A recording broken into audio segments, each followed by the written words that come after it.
പ്രത്യുപകാരങ്ങൾ പ്രകടിപ്പിക്കുന്നതിൽ മനുഷ്യരെക്കാൾ ഏറെ മുൻപന്തിയിലാണ് മൃഗങ്ങളെന്ന് നമ്മുടെ ജീവിതത്തിലെ ഓരോരോ അനുഭവങ്ങൾക്ക് സാക്ഷ്യം വഹിച്ചവരാണ് നമ്മളിലേറെയും. എന്നാൽ നമ്മുടെ ജീവിതത്തിലെ അത്തരം ഏറ്റവും വലിയൊരു ഓർമ്മകളെക്കുറിച്ച് ചോദിച്ചാൽ പൊടുന്നനെ നമ്മളിലേക്ക് ആ ഓർമ്മകൾ തിരികെ എത്തുകയും ചെയ്യും. എന്നെ സംബന്ധിച്ചുള്ള അത്തരമൊരു ഓർമ്മകൾ ഒരു പരീക്ഷാക്കാലത്ത് ബസ് കടന്നുപോയതുകൊണ്ട് പരീക്ഷയ്ക്ക് എത്താൻ കഴിയാതെ കരഞ്ഞു നിൽക്കുന്ന ഒരു വിദ്യാർത്ഥിയെയാണ്.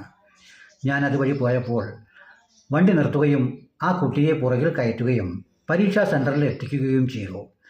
വണ്ടിയിൽ നിന്ന് ഇറങ്ങി നടന്നു പോകുന്ന കുട്ടിയോട് ഞാൻ പറഞ്ഞു, മോനെ ഒരു നന്ദി വാക്കൊക്കെ പറഞ്ഞു പോകണമെന്ന്. അപ്പോൾ ആ കുട്ടി പറഞ്ഞു, ചേട്ടൻ്റെ പണി നോക്ക്, എനിക്ക് സമയം അധികരിച്ചിരിക്കുന്നു എന്നാണ്. എനിക്ക് അങ്ങനെ പറഞ്ഞതിലല്ല സങ്കടം, ഭാവി തലമുറയിൽപ്പെട്ടൊരു കുട്ടിയാണല്ലോ എന്നുള്ളതായിരുന്നു എൻ്റെ സങ്കടം. ഈ ഒരു അനുഭവം എന്നെ ഈ വാക്കുകൾ പറയാൻ പ്രേരിപ്പിക്കുന്നു.